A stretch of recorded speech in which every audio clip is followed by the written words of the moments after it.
Welcome to the Purpose-Focused Advisor, a podcast for financial planners, advisors, and RIAs looking to get the most out of yourself and your business.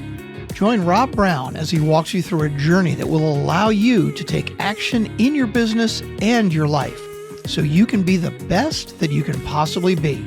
Now here's your host, Rob.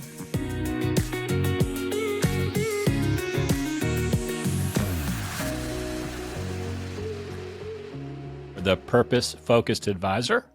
Rob here with my special guest today, Hillary Gale, who is the founder and CEO of Moneta Copy. She is a content strategist and copywriter. She works with financial professionals, and you can catch her on her podcast, the Finance Marketing Podcast, as well as hanging out on LinkedIn. And I've gotten to know Hillary a little bit more over the last month or two because I was just a guest on her podcast, and I also have been keeping an eye on her on LinkedIn. So I've enjoyed seeing some of the insightful things that she kind of pokes the bear a little bit with when she's on LinkedIn. So Hillary, welcome to the Purpose-Focused Advisor.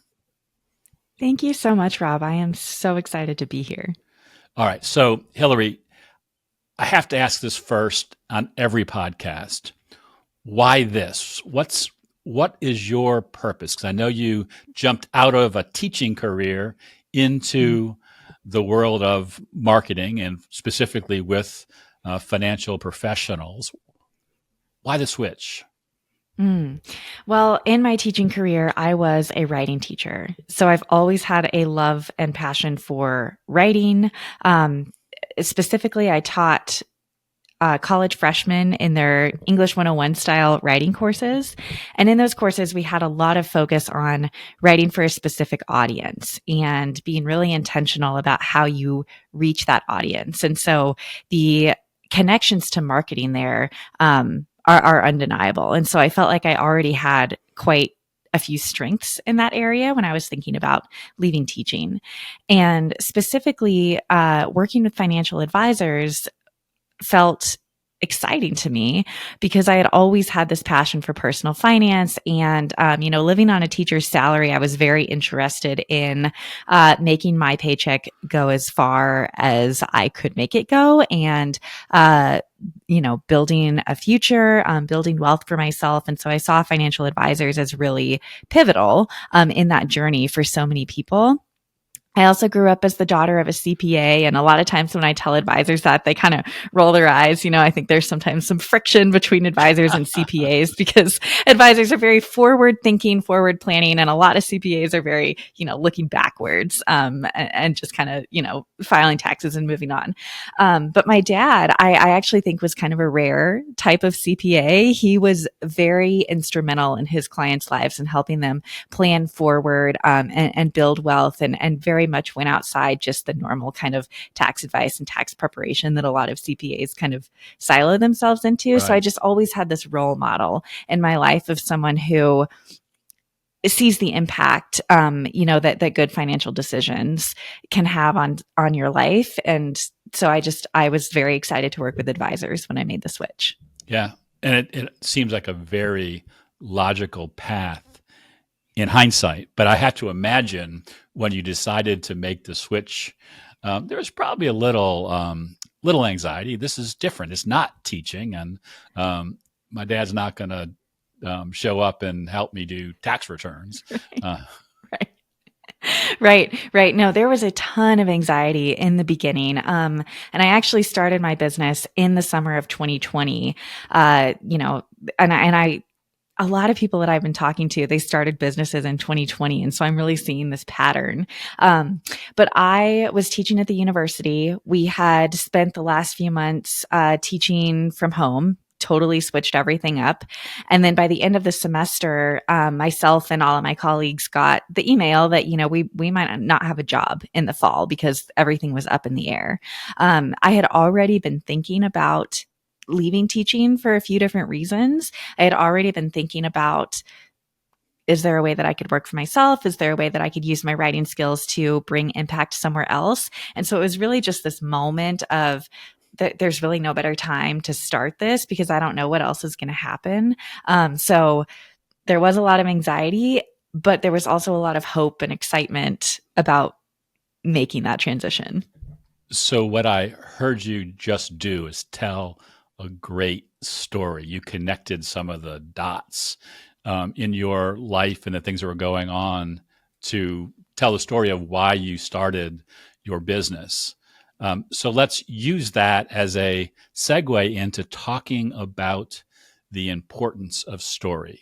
I have heard for years in working with financial advisors, actually in being a financial advisor, is that you need to find a way to tell your story so that you stand out, so people can understand who you are and how you really want to help them.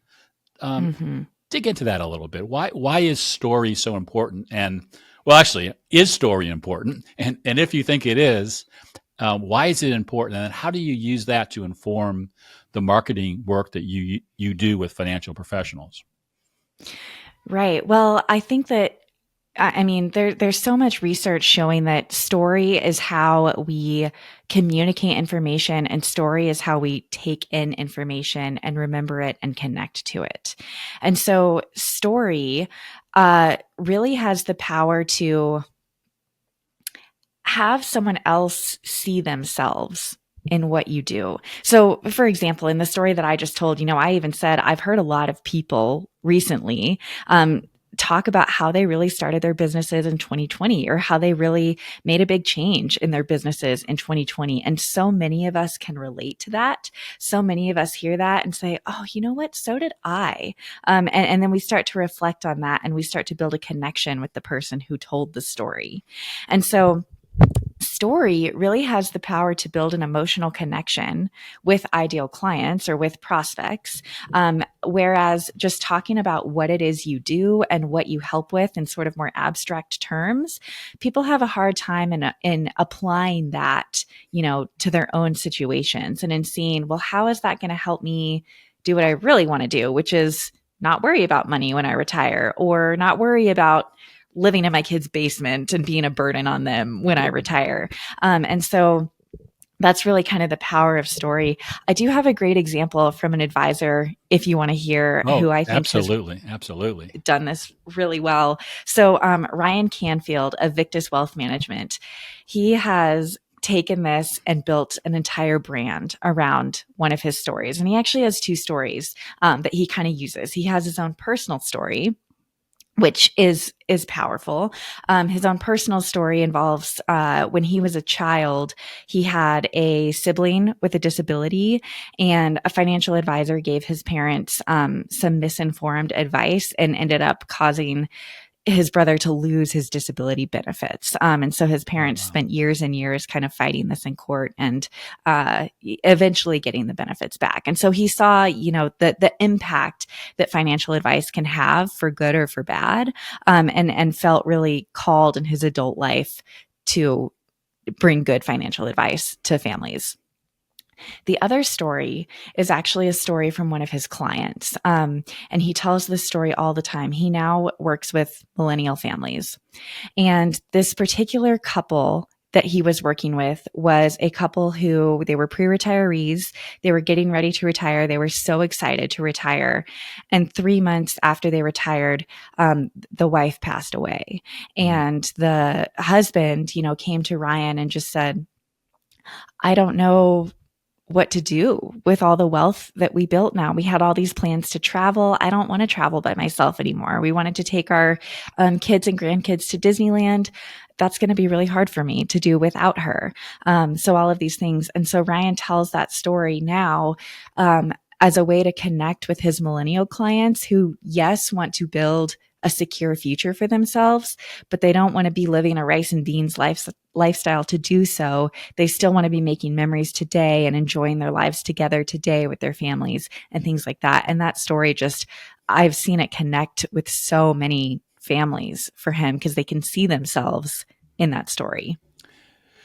Yeah, story has a way of connecting people to people, because in the fragility of the story about the couple where the wife passed away right after retirement, or there's a fragileness there that financial advisors can step in and be that assurance and that guidance, because you Right. never you might be able to make that comment, what happens if Rob gets hit by a bus?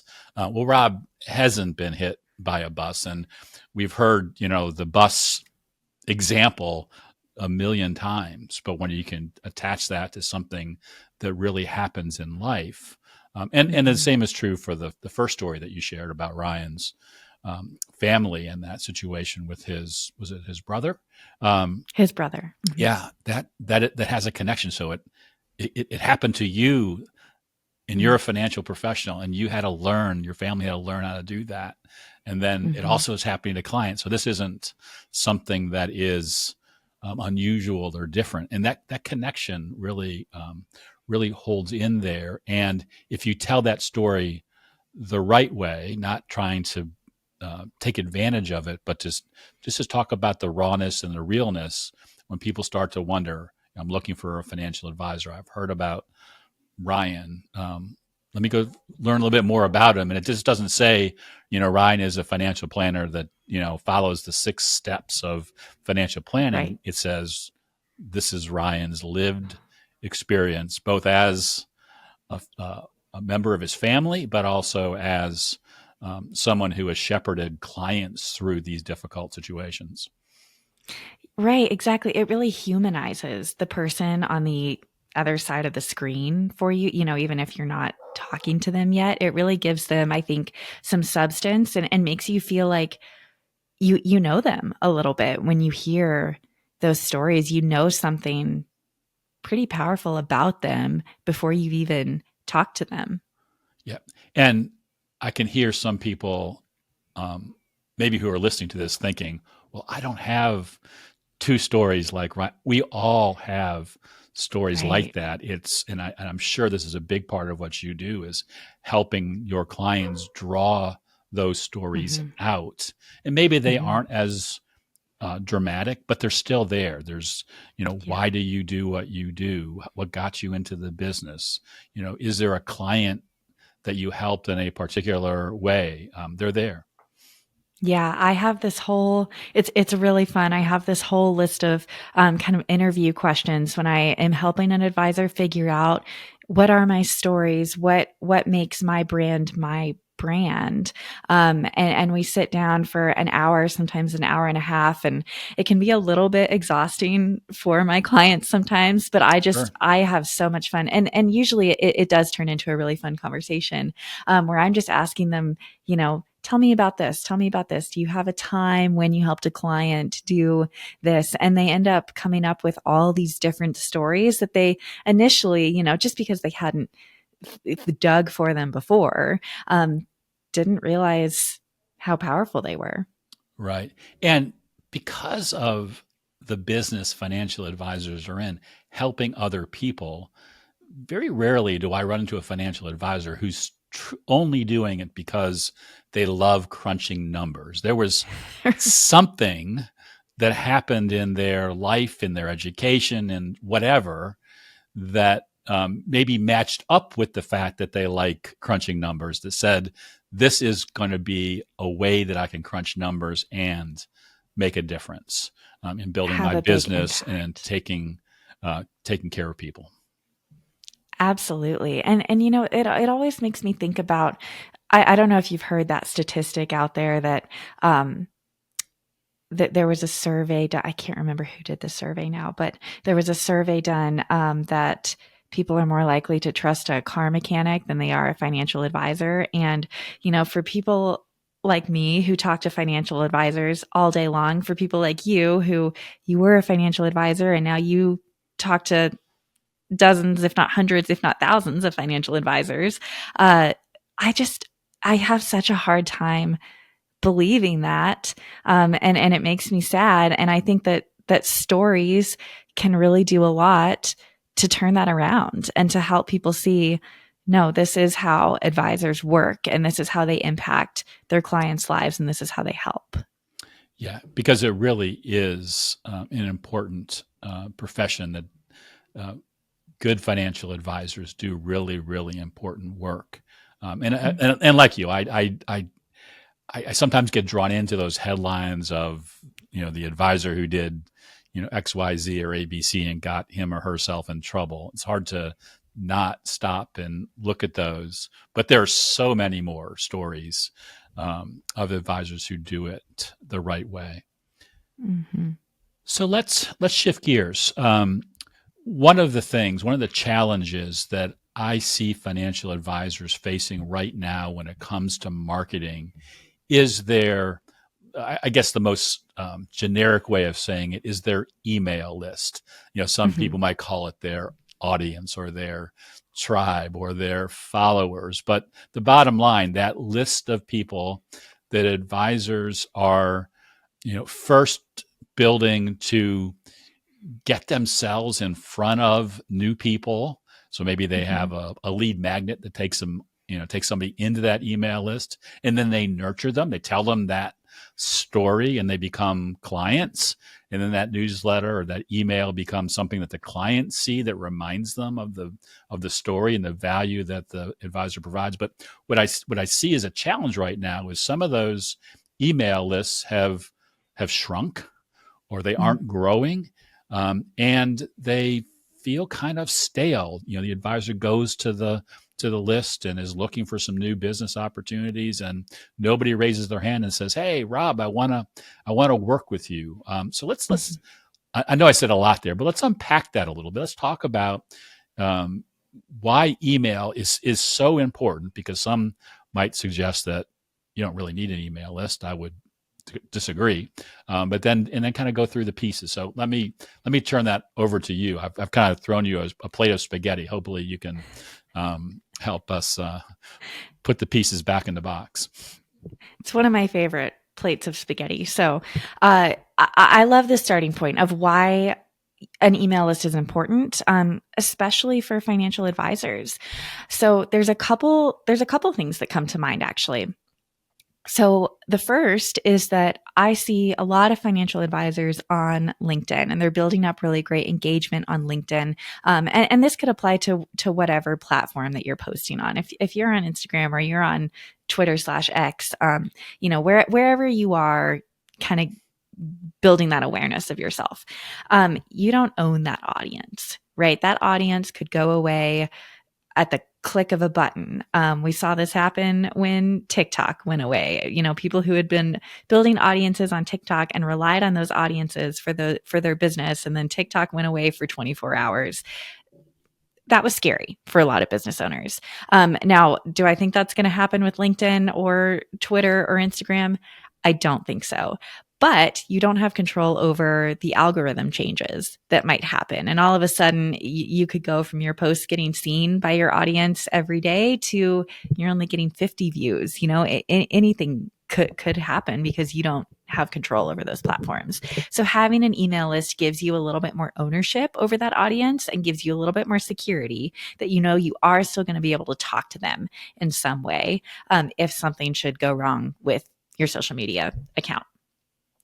The other thing is, because as you and I know, the advisor-client relationship requires a lot of trust. It can be a vulnerable relationship. People have all sorts of emotions tied up with their money and their financial decisions and what they want for their future. And so they're going to be sharing a lot of these vulnerabilities with their advisors. So a lot of potential clients simply aren't ready to start a relationship with an advisor just from seeing them on social media. They need a little bit more time to get to know that advisor and build some of those trust factors with them and really kind of start that relationship before they even meet them. And email is a perfect, more intimate place to do that. So I'll pause there, see if you want to add anything. No, I think those are two great points.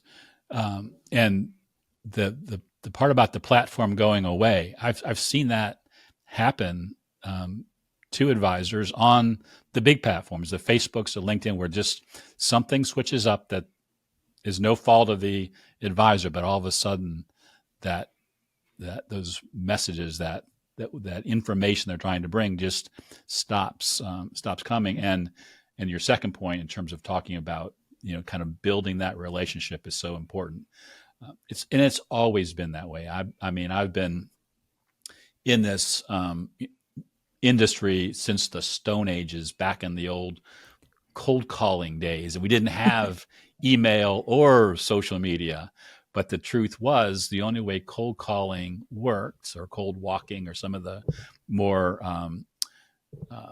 unglamorous ways to prospect, was a series of communications. Rarely did you win business through one conversation out of the blue.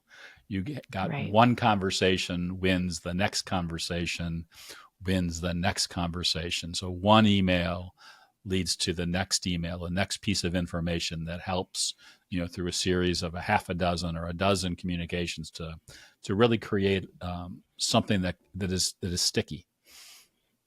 I think you're absolutely right. And I think that a lot of people, not just advisors, a lot of business owners run into this kind of sticky trap of, but if I'm emailing them over and over again and they're not becoming clients, one, is it not working? And two, am I spamming their inboxes? Am I, annoying them or whatever it might be?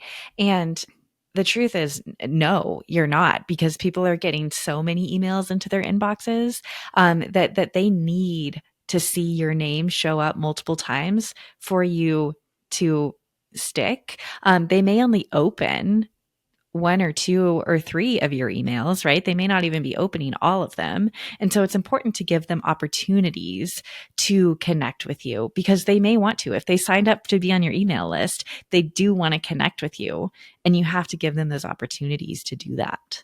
Right. And if you're providing value, so that's the other piece there too. It's it is spam if you're sending out an email where you just, copied and pasted something from somebody else, or from some robotic marketing system that lets you kind of steal generic, or not steal, use generic content, or you have no regular pattern to it. You're sending something every day. When somebody doesn't really want something every day, or you don't have a regular schedule, so they learn when to expect you. I can't tell you how many times I've talked with an advisor who tells me, I wasn't able to send my emails last week. I can't tell you how many people emailed me saying, I missed your email. Right. That is so powerful. I mean, and that's the other thing that I think is really great about email is your engagement can be a lot higher than it is on social media, right? People might actually be replying to your emails. They might be starting conversations with you, and those conversations are going to last a little bit longer than someone just leaving a comment on your social media post. Right. And you can have very specific calls to action. So when there is something that you would like that person to do, you can ask them to do it. And they might not say yes every time, but if you remind them that you're open for business, that you'd love to talk with them further about this topic that you have written about, or, we're going to do a special event, we're going to do a seminar or a webinar, they're going to be more likely to attend, because that's just a higher level of this valuable content that you're sharing. You're just doing it in a different medium. Absolutely. And one other thing that you said that I think is important to touch on is, in order for your emails not to be spam, they do have to provide value. And that value can look like a lot of different things. It can look like, giving them a little bit more in-depth information about a certain topic that you're talking about in a given week or a given month. But it can also look like telling more intimate stories in your email inbox. It doesn't always have to be education based. It certainly can be. But emails are also valuable when they tell a good story or entertain somebody, or just help them, make a connection or feel a specific emotion that day, if you want to encourage your audience that day, or something like that. So there's lots of different ways to add value to your subscribers' email inboxes. But Hillary, what am I going to talk about in all of those emails? As you're saying this, I'm thinking of those objections that people have. Like, okay, it makes sense, I get it, but I can't write an email every week, or twice a week, or whatever the cadence is. Talk a little bit about content creation as it relates to email. Yeah, well, I think, don't think too hard about it. Look at the content that you're creating elsewhere and see how you can change it up to be a little bit more, to fit the format of the email, to lead to the call to action, and maybe to be a little bit more intimate or in depth or something. And so if you are posting on LinkedIn and you have a LinkedIn post, and that LinkedIn post gets lots of comments and sparks a conversation, well, then take the topic of the LinkedIn post and write an email about the conversations that started in your comment section. Another thing that I think is really genius, I've heard this from another advisor, is he thinks about, every client conversation that he had in a week, and he picks one from that week and he writes an email about that conversation. It doesn't happen every single week, but he's got this big bank of ideas. So every time he wants to sit down and write an email, he can go and say, okay, what am I going to write about today? So it's kind of giving your email subscribers a little bit more of an inside look into what it is you do as an advisor on a day-to-day basis. And remember too, when you're repurposing content, so if you have a podcast or you have a YouTube channel or you're just posting on LinkedIn and you want to talk about the same topics in your email inbox, that's great. People need to hear the same things from you multiple times in order for it to really stick and to find, they might have seen a LinkedIn post about one topic and just scrolled past it. But if you send an email about that topic and they open it, and maybe that resonates with them a little bit better. So it's okay. I think a lot of times when we are creating content, we feel like we're just repeating ourselves all the time, but that's actually a good thing because your audience is seeing content from all these different people, not just you. And so they're not thinking to themselves, this guy just talks about the same thing all the time, right? Right. That's actually a good thing. It gives your brand kind of some continuity there. Yeah, and some consistency. And I really love what you suggested in terms of the content creation, because my favorite way to create content or to suggest to a financial advisor they create content is tell their client stories. And instead of thinking about, I've got to create this ad that will, or this content that will appeal to everybody who's watching the Super Bowl, think about that one person that you talk to and that you're helping, and that wisdom that you shared, and a lot can come through that. And I've worked with advisors who kind of tackle that from two ends. I can remember one advisor who will take a client conversation and turn it into a tweet, or they still call them tweets on X. I don't even know. Yeah. Anyway, he'll just create, a comment or two from a conversation and tweet it out. So short form, and then expand that into a longer LinkedIn post, and then into a weekly email, and then add it to his newsletter. And if that person had a podcast or a webinar, you could build up from that one little tweet or a couple little tweets that come from a conversation. Because some people think in tweets. I don't. I don't get that. And then the other thing, and this is more like me, but from the same angle, is debrief. Your debrief after a client meeting, when you're putting your notes together to talk about next steps. Take some time, and nowadays you can dictate that into an AI app and just kind of tell the story of what happened, and then say, okay, pull out from this discussion that we just had a couple of really important points that then I can move from maybe a long form blog post into an email, into a LinkedIn post, into a tweet. So you can work from short to long or long to short, but you're able to repurpose that content across platforms. And and as you said, don't worry that people might see the same thing in places. I, I can't ever remember somebody saying to me in my emailing or my posting or my clients saying, gosh, Rob, you wrote about that on, March 19th, but didn't you also write about that on January 3rd? They don't think that way because you No. might be using the same theme or topic, but it's a different variation on that. And so It repetition is is. good. It is good. And you bring up a good point. I personally can't think of a single one of my, people that I follow or subscribe to their newsletters where I'm like, you copy pasted this from your LinkedIn profile or whatever it might be. And they probably didn't, but even if they did, I probably wouldn't know, right? Because there's just so much content that we're consuming from all these other people every day. Now, I don't recommend copy pasting your LinkedIn posts and putting those in an email because people expect different things from those platforms. But the point is, I don't think I would really notice. Yeah, and it's because when you say different things, it's different. It's more the format of how Right. you deliver the message is not necessarily what's in the message. Right. So I think that's important.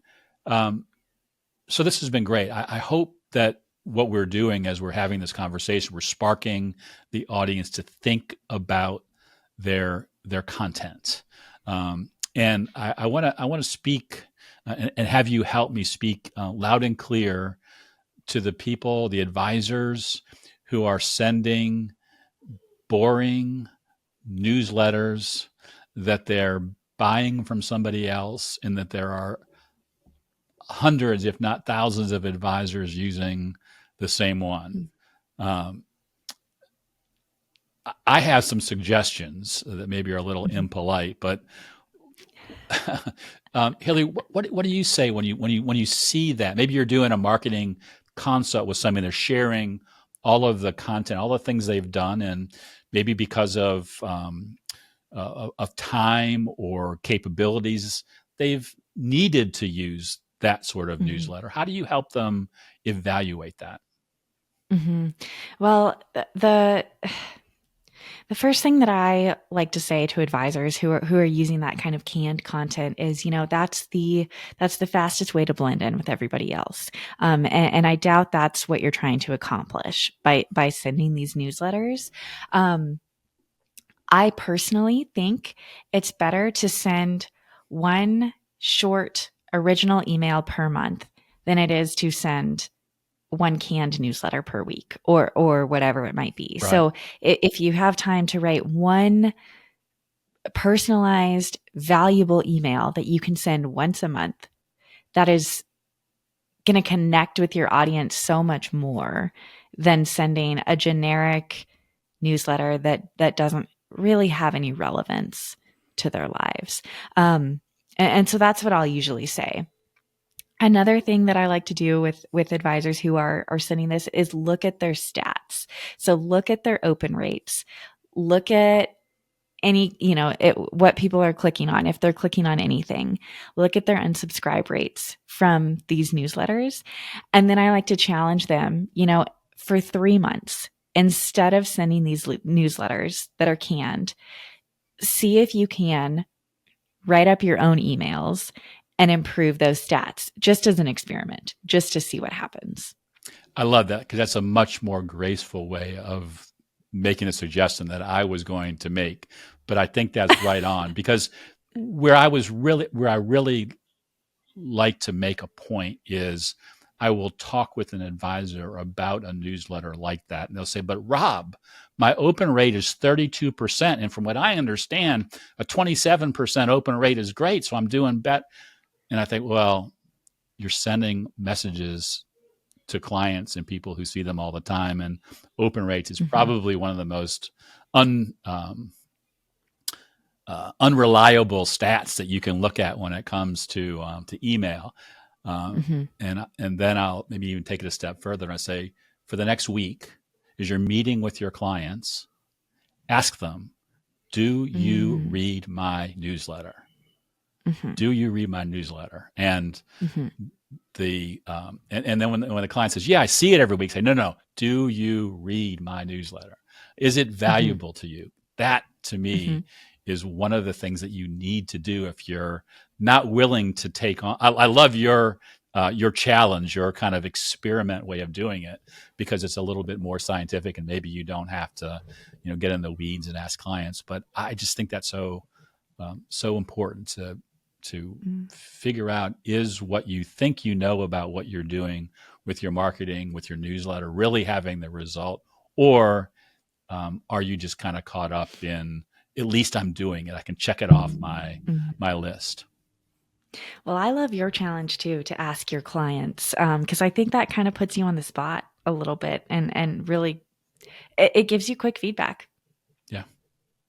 Yeah, and it doesn't, it's painless. If they say no, what's the big deal? They're still a client. They're there. They're probably happy. But that probably also means that prospective client that's on that email list that you're trying to nurture is seeing, just another newsletter. Anyway, I don't want to do that too long. So, Hillary, it's about time to land the plane. Talk a little bit about if somebody wants to reach out to you and they say, I need help. My marketing, I haven't, done a marketing review or audit in a while. What's your process? How do you engage with them in a way to help them understand what they're doing, and then how you might help them? Well, there's a couple ways that you can get in touch with me. I'm always on LinkedIn. You can send me a DM. My website is monetacopy.com. The first thing that I like to do with clients is we'll just have a call. We'll just get to know each other. You can tell me about what your problems are with marketing. Then I can tell you how I would help you, start to untangle that. Then typically what I do with clients is we take a good hard look at what you're already doing. We identify some gaps where you might be leaking prospects. And then we put together a strategy for how we're going to improve things, streamline things, and ultimately make the efforts that you're already doing in marketing more effective. Then there's a couple things that I do with clients after that strategy piece. Some clients are happy to take the strategy and say, okay, great, I've learned a lot. I'm going to go back out there and start improving. And that's fantastic. I have other clients who are, they take the strategy and they say, I don't know if I have time to create all of this stuff on my own. And so I actually help them create, if they need a lead magnet, right, to build their email list, or if they need to update their website or things like that. So I actually help them rewrite the copy on those big pieces. And I can help them with their content, whatever it might be. So anything writing, I'm your girl. Awesome. Well, I think that was a great way to finish up what we're talking about, because I can just tell from the curiosity that I see in your voice and your eyes that you just love digging in and helping uncover what can really help somebody tell their story better, and then use that to build their market, to build their brand, and to ultimately bring in new relationships, because that has to be part of the end game. Yep, absolutely. Yep. All right. Well, Hillary, thanks for being on the podcast today. We love having you on the Purpose Focused Advisor. To our audience, thanks for listening in. We'll see you next week. And as always, we are rooting for your success. Take care. Thanks for joining us for this episode of the Purpose Focused Advisor. If you want to learn more, head over to our website, truestfancoaching.com. There you'll learn all about becoming a purpose-focused advisor. You'll also find today's show notes and links to the other gifts and resources we talked about during the episode. Again, thanks for listening, and remember, we're rooting for your success.